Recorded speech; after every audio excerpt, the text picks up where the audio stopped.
Guntur Subhani hotel biryani కంటే అబ్బా! చాలా ఫేమస్. అసలు దాని గురించి జనాలు కొట్టుకుంటూ ఉంటారు. ఎక్కడ చూసినా ఆయన గురించి చెప్పుకుంటూ ఉంటారు. చాలా వరస్ట్‌గా అక్కడున్నవాడు గిన్నెలో వేసి కాళ్ళు పెట్టి తొక్కుతూ ఆహ్, అల్లానికున్న మట్టిని తీయటం కోసం తొక్కుతున్నారు. ఎన్ని చూస్తున్నామండి రీల్స్‌లో. చపాతీ పిండి కలపాలన్నా అంతంత పిండ్లు కలపలేక ఒకడిని నుంచోపెట్టి చపాతీ పిండి కూడా అలాగే కలిపిచ్చేస్తారని చాలా వీడియోలు బయటకొచ్చినాయి. ఎక్కడ చూసినా ఫుడ్ విషయంలో ఇలాంటివే జరుగుతున్నాయి. అక్కడ సుబానీ హోటల్‌లో ఆయనొచ్చి లేదు లేదు అది ఎవరో ఖాళీగా ఉండి ఆకతాయిగా వీడియో తీశారు అంటే అక్కడ తొక్కింది ఆయన పెట్టుకున్న అటెండరే.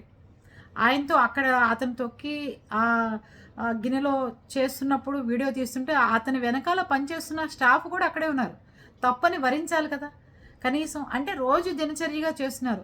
మిషన్ పాడైపోతే పంపు కింద కూర్చుని అల్లాని చేత్తో కడుక్కుంటే అయిపోదా? ఎంతలోకి అయిపోతుంది? లేతే అల్లాని నానబెట్టేసిన తర్వాత శుభ్రంగా ఒక స్టీల్ ప్లేటు కొత్తది తీసుకొని దాంతో రుద్దేసినా మచ్చిగా మట్టిపోతుంది. అంతేగాని దానికి మిషన్ ఉంటుందా?